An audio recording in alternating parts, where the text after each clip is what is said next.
नमस्कार. महा MTVमध्ये आपल्या सर्वांचं हार्दिक स्वागत आहे. मी चंद्रशेखर नेने, आंतरराष्ट्रीय घडामोडींचा अभ्यासक. माझ्याबरोबर साक्षात व्हिडिओग्राफर आहेत.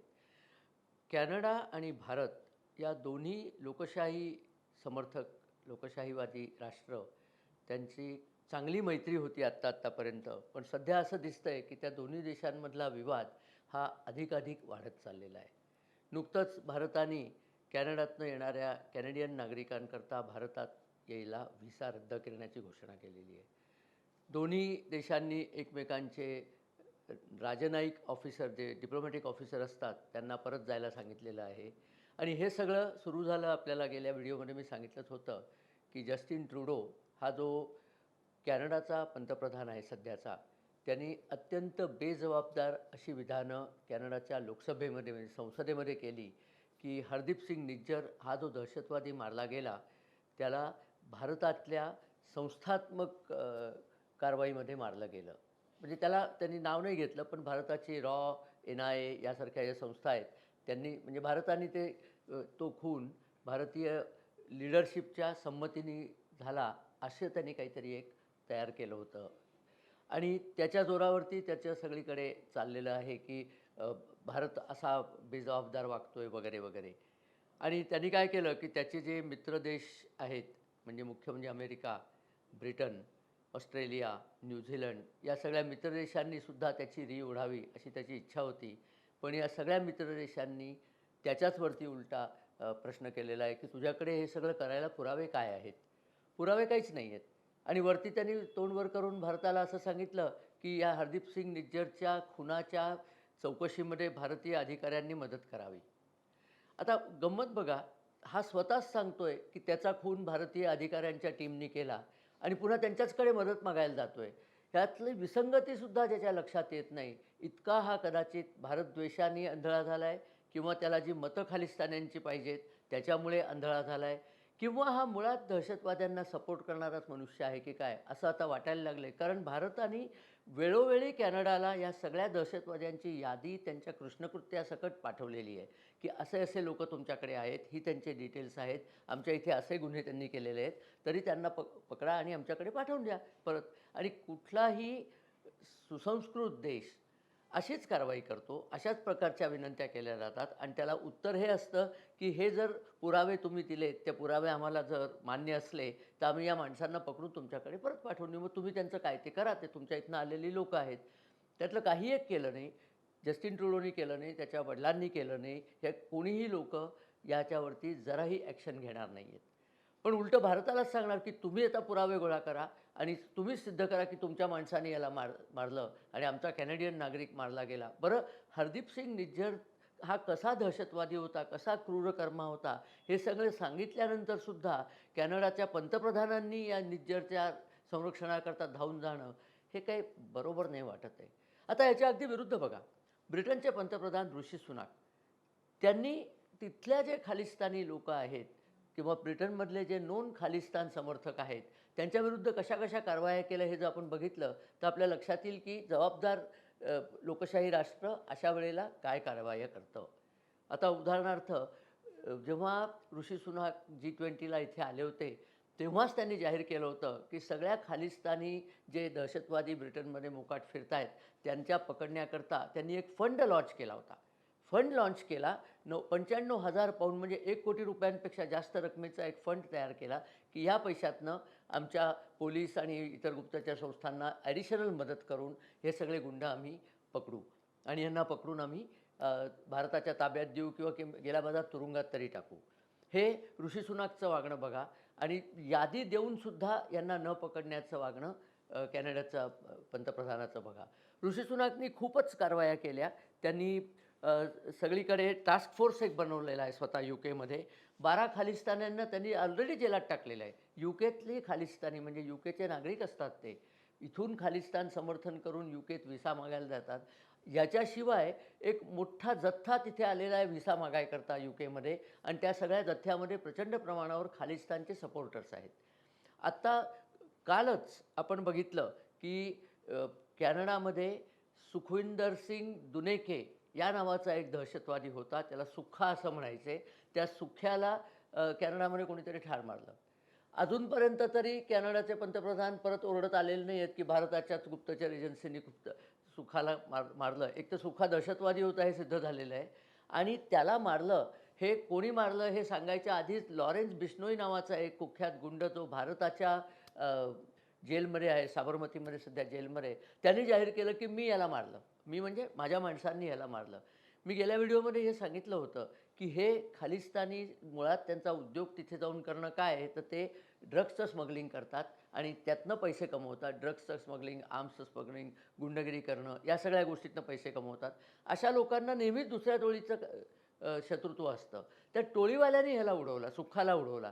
कदाचित निज्जरलासुद्धा टोळीवाल्यांनीच उडवला असेल. निज्जरचे आपण व्हिडिओज याच्याकडे दिलेले जस्टिन ट्रुडोकडे.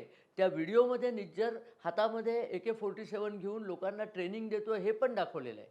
म्हणजे तो डिसायडेडली टेररिस्ट होता. त्याच्यावरती इंटरपोल म्हणजे इंटरनॅशनल पोलीस ऑर्गनायझेशन जे आहे त्यांची रेड कॉर्नर नोटीस होती.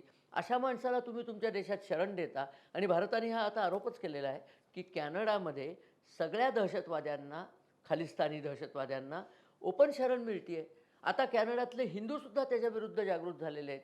चंद्रा आर्या म्हणून कॅनडामध्ये हिंदू जे एक मेंबर ऑफ पार्लमेंट आहेत, त्यांनी आवाज उठवला आहे, की याच्यामध्ये तुम्ही आमच्या हिंदू जे लोकं आहेत कॅनडातले, त्यांच्या सुरक्षेवरती प्रश्नचिन्ह उभं करताय आणि अभिव्यक्ती स्वातंत्र्यामध्ये असं म्हणता येत नाही, की तुमच्या माणसांना आम्ही मारून टाकू.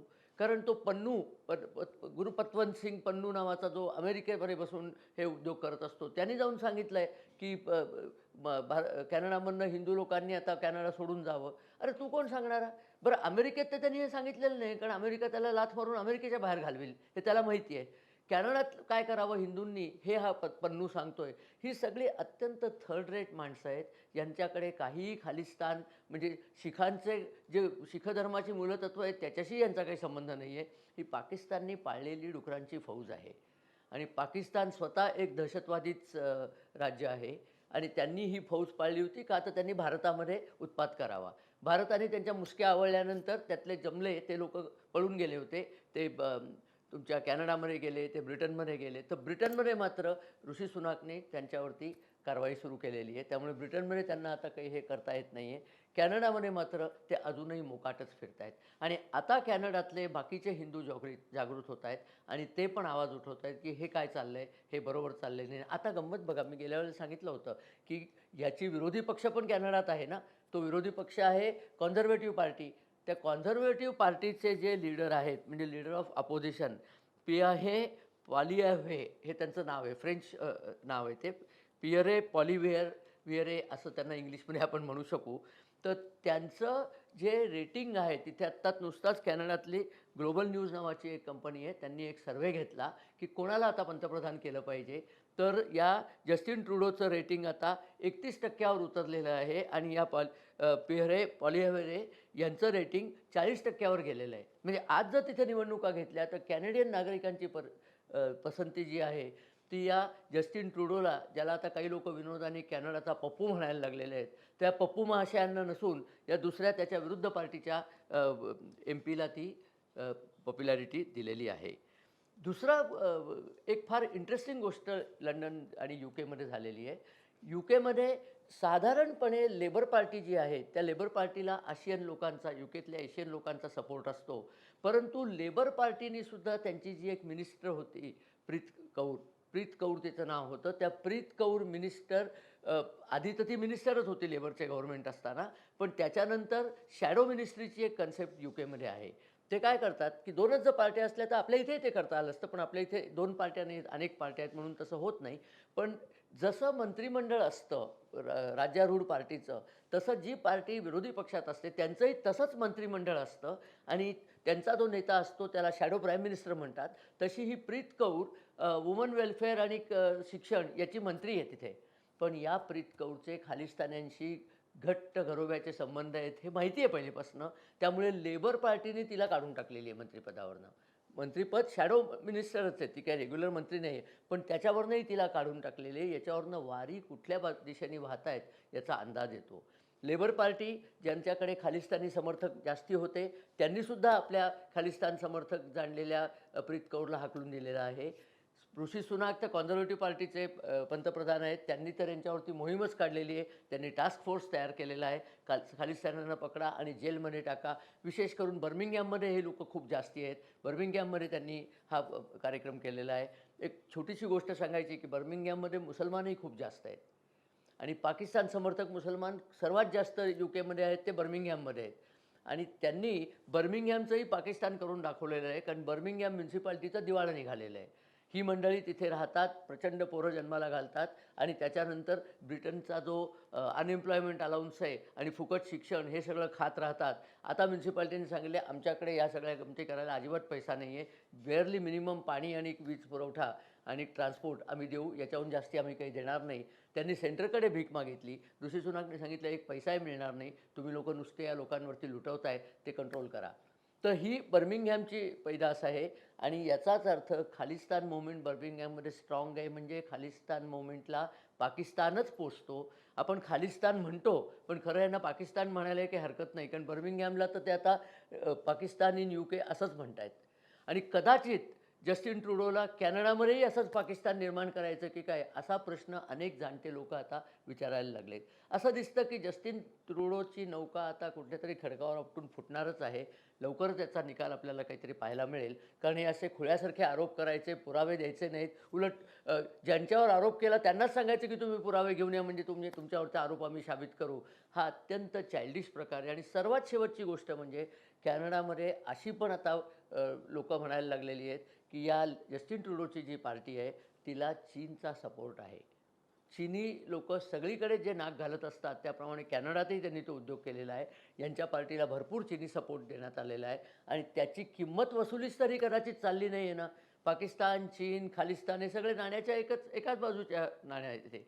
त्या सगळ्यांनी मिळून जस्टिन ट्रुडोलाच धारेवर धरलं आहे की काय, अशी एक आता भीती वाटते. त्याला कदाचित धमकी पण दिली असेल, आमच्या बाजूने बोलला नाहीस तर तुझंही आम्ही संपवून टाकू कार्यक्रम. बघूया काय होतं ते. पण भारताने यावेळेला अत्यंत कडक भूमिका घेतली आणि ते फार योग्य केलेलं आहे. पूर्वीसारखी बोटचेपी भूमिका घेणारा भारत आता राहिला नाही आहे, हे लोकांना कळून चुकलेलं आहे. त्यामुळे कॅनडाचे तथाकथित मित्र ते सुद्धा भारताच्या बाजूनेच उभे राहिलेले आहेत आणि जस्टिन ट्रुडोची सगळ्या आंतरराष्ट्रीय राजकारणात सुद्धा छिथू होती आहे. याच्यातनं पुढे काय त्याची गच्छंती होते का काय होतं आहे ते आपल्याला लवकरच दिसेल. बघत राहूया MTVचे व्हिडिओज. आपण हा जो व्हिडिओ आपल्याला आवडला आपल्या मित्रपरिवाराबरोबर शेअर करा. आमच्या चॅनलला सबस्क्राईब करा आणि हो, तुमच्या कमेंट्स आमच्याकडे येऊ देत. त्या कमेंट्सना वरनं आम्हाला नवीन व्हिडिओ करण्याचे आयडियाज पण मिळतात आणि त्यातनं आम्हाला पुष्कळ तुमच्या मनात काय आहे त्याचं पण आम्हाला कानोसा घेता येतो. तेव्हा नमस्कार आणि धन्यवाद.